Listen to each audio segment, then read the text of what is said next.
Hello everyone, welcome to Jharkhand पाठशाला। आज के वीडियो में मैं ज़्यादा डिटेल में नहीं जाऊंगा, बस इतना बता देता हूं कि क्लास 12 के इकोनॉमिक्स का जो सेकंड बुक है समष्टि अर्थशास्त्र, तो समष्टि अर्थशास्त्र में भी आपका ये लेसन दिया हुआ है। मुद्रा और बैंकिंग से रिलेटेड एक चैप्टर दिया हुआ है, तो उसमें आपको समझने में ईजी होगा। इसीलिए आज मैंने यहाँ पे क्लास 10 का एक चैप्टर लिया है जिसका नाम है मुद्रा और साख। मैं कंप्लीट नहीं बताने वाला, ज़्यादा डिटेल में बताने नहीं वाला हूँ, बस वो चीज़ जो कि आपको समझना है ताकि 12th के इकोनॉमिक्स में आपको दिक्कत ना हो। तो चलिए शुरू करते हैं। आज का हमारा टॉपिक है जो कि हम ध्यान केंद्रित करेंगे, एक तो मुद्रा पर और दूसरा ध्यान केंद्रित करेंगे साख, और थोड़ा सा हम बात करेंगे बैंक के बारे में।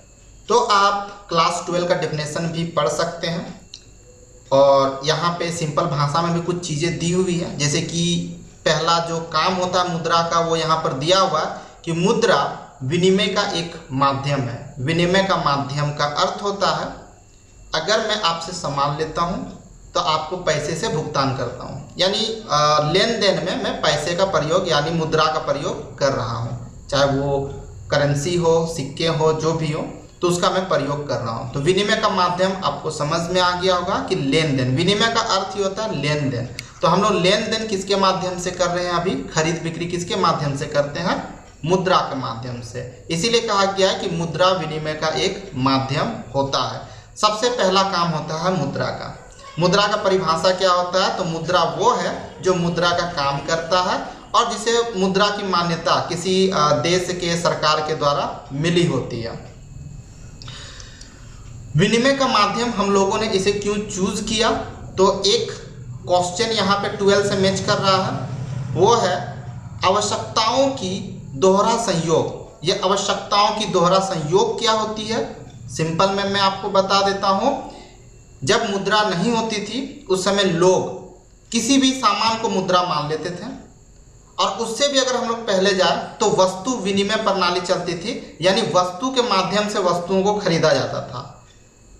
आपके पास जो वस्तु है उसे मैं लूँगा और मेरे पास जो वस्तु है वो वस्तु मैं आपको दे दूंगा। तो इस तरह से लेन देन होती थी। इसमें समस्या क्या थी? इस पिक्चर के माध्यम से समझते हैं। यहाँ एक चाचा जी हैं जो कि गेहूं बेच रहे हैं, वही एक यहाँ पे चाचा जी हैं जो कि आप देख सकते हैं जूता चप्पल बेच रहे हैं, और एक है यहाँ पर एक चाचा जी यहाँ पर है जो कि मट्टी के बर्तन बेच रहे हैं। ये व्यक्ति कह रहा है, पहले इस व्यक्ति की बात करते हैं। ये व्यक्ति कहता है आपके गेहूं के लिए आपको जूते दूंगा। कहने का अर्थ है कि इसे गेहूं चाहिए और ये बदले में क्या देगा? जूता। गेहूं वाला क्या बोलता है? गेहूं वाला भैया या गेहूं वाला चाचा वो कहता है मुझे जूते नहीं चाहिए, मुझे जूते नहीं चाहिए, मुझे कपड़े चाहिए। तीसरा व्यक्ति है, इसे जूते की आवश्यकता है, ये कहता है मुझे जूते चाहिए लेकिन मेरे पास गेहूं नहीं है। यानी ये इसे जो है ये बोल रहा है कि ये इससे जूता ले सकता है लेकिन इसके पास देने के लिए गेहूं नहीं है। ये जो है गेहूं इससे लेना चाहता है लेकिन इसके पास देने के लिए कपड़ा नहीं है। तो ऐसे में सिचुएशन क्या है कि यानी इस व्यक्ति को जो इसके पास है वो इसकी ज़रूरत होनी चाहिए और इसके पास जो है वो इसकी ज़रूरत होनी चाहिए, यानी दोनों को एक दूसरे की ज़रूरत को पूरा करना पड़ेगा। इसे ही कहते हैं दोहरा गन्ना की समस्या, आवश्यकताओं का दोहरा संयोग कहते हैं। अब ऐसा तो पॉसिबल है नहीं। तो मुद्रा जब आया तो मुद्रा से ये समस्या दूर हो गई। दोहरा गन्ना की समस्या क्या है? समझ में आ गया कि एक इंसान किसी सामान के बदले दूसरे से एक सामान लेना चाहता है, लेकिन ये व्यक्ति अपना सामान तो बेचना चाहता है लेकिन ये व्यक्ति जो इसे दे रहा है वो ये लेना नहीं चाह रहा है। समझ में आ गई? चलिए, तो मुद्रा ने समस्या को खत्म कर दिया। ये इससे क्या लेना चाह रहा है? गेहूं, और बदले में ये इसे पैसे दे देगा कि लीजिए भैया आप पैसा ले लीजिए, अब आपको जहां से भी कपड़ा खरीदना आप कपड़ा खरीद लीजिए। ये कपड़ा दुकान में जाकर कपड़ा खरीद लेगा। यहाँ पे मुझे जूते चाहिए तो जूते चाहिए, इसको पैसा दे देगा, भैया आप यहाँ पे जूते ले लीजिए और जो मैं आपको पैसे दे रहा हूँ आप जाकर गेहूं वाला से गेहूं ले लीजिए, कोई दिक्कत नहीं है। तो मुद्रा ने इस दोहरे गन्ना मतलब दोहरे संयोग की समस्या को जो है वो खत्म कर दिया है। ठीक है, तो बहुत ही इंपॉर्टेंट था यहाँ पर, ये आपको 12th में भी पढ़ना है, इसीलिए मैं यहाँ पे एक बेसिक यानी सिंपल में मैंने आपको समझा दिया हूँ। देखिए मुद्रा का यहाँ पे इतिहास दिया हुआ है। पहले जो मुद्रा होता था किसी भी वस्तु को मान लिया जाता था, किसी सामान को मान लिया जाता था, भेड़ बकरी कुत्ता बिल्ली गाय को भी मुद्रा मान लिया जाता था। उसके बाद धीरे धीरे कुछ इस तरह से मुद्रा आया, पत्थर उत्थल का जो मुद्रा बनाना स्टार्ट हुआ। उसके बाद कुछ धातु के मुद्रा बने, फिर स्वर्ण सिक्के आए, फिर चांदी के सिक्के आए। मतलब इस तरह से परिवर्तन हम लोग यहाँ पर देख रहे हैं अलग अलग टाइम पर। और उसके बाद वर्तमान समय में जो मुद्रा अभी अवेलेबल है वो हम लोग देख रहे हैं करेंसी है। करेंसी में क्या क्या शामिल है, तो करेंसी में कागज के नोट और सिक्के शामिल होती है। तो यहाँ पर हम लोग आधुनिक टाइम पे देख रहे हैं। इसके अलावा अभी तो एटीएम आ चुका है, ऑनलाइन पेमेंट आ चुका है, ठीक है। एटीएम भी जो है एक प्रकार का मुद्रा का ही तुम्हारा कैटेगरी में वो भी आ जाएगा, ठीक है। तो ये चीज़ हम लोग अभी देख रहे हैं। तो यहाँ तक समझ में आ गया। और जो समझने वाली बात है इस चैप्टर में वो है थोड़ा सा बैंक के बारे में हम लोग जानेंगे, ठीक है।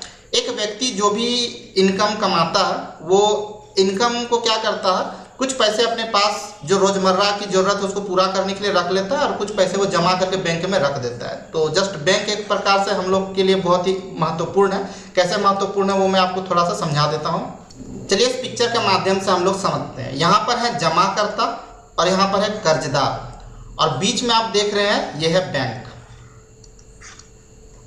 बैंक कैसे हमारे लिए इंपॉर्टेंट है, मान लीजिए ये व्यक्ति लोग डेली के 500 रुपये कमाते हैं, बट इनका जो खर्चा है वो है 200 रुपये डेली का।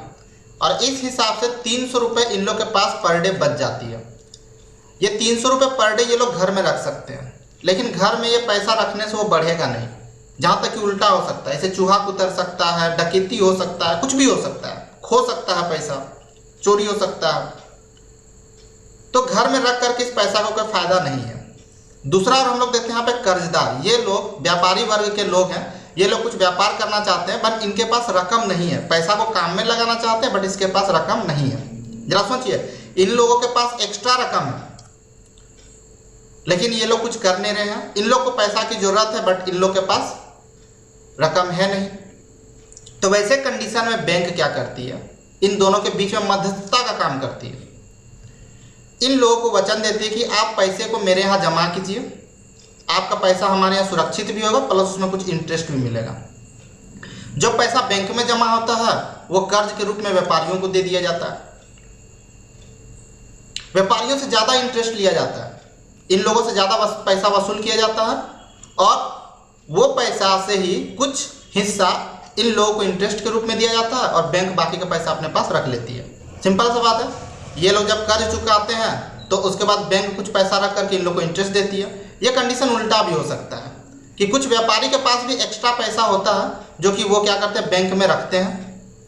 उनका पैसा कुछ परिवार वालों को भी लोन लेना पड़ता है तो वो पैसा परिवार वालों को दे दिया जाता है ज़्यादा इंटरेस्ट पर। इनसे पैसा वसूल करके व्यापारियों को वो इंटरेस्ट दिया जाता है, बाकी का पैसा अपने पास रख लिया जाता है। तो इस तरह से बैंक जो है बहुत ही अहम भूमिका निभाती है, ठीक है, कर्जदार और जमाकर्ता के बीच में। तो इस तरह से हमारी अर्थव्यवस्था में जो करेंसी है वो करेंसी का आदान प्रदान होता रहता है।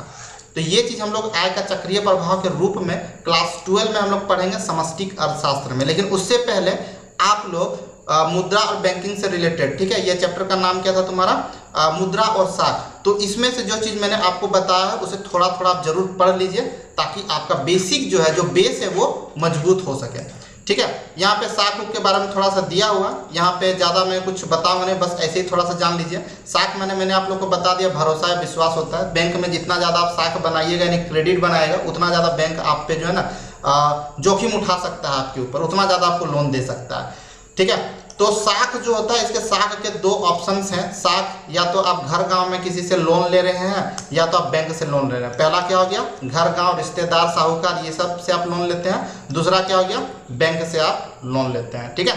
तो साहूकार वाला एक तरीका हो गया और दूसरा हो गया यहाँ पे, यानी जो भी व्यक्ति ऋण लेता है वो उसका दो तरीका है, ठीक है। साख के दो तरीके, पहला जो है तुम्हारा साहूकार या कोई रिलेशन या दोस्त यारी और दूसरा है बैंक।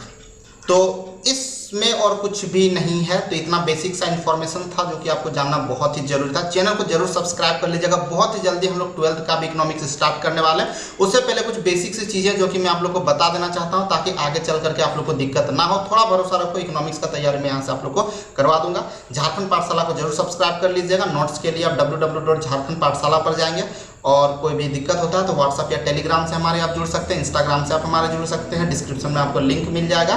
फिर से मिलते हैं एक नए वीडियो के साथ, तब तक के लिए धन्यवाद। जय हिंद, जय भारत।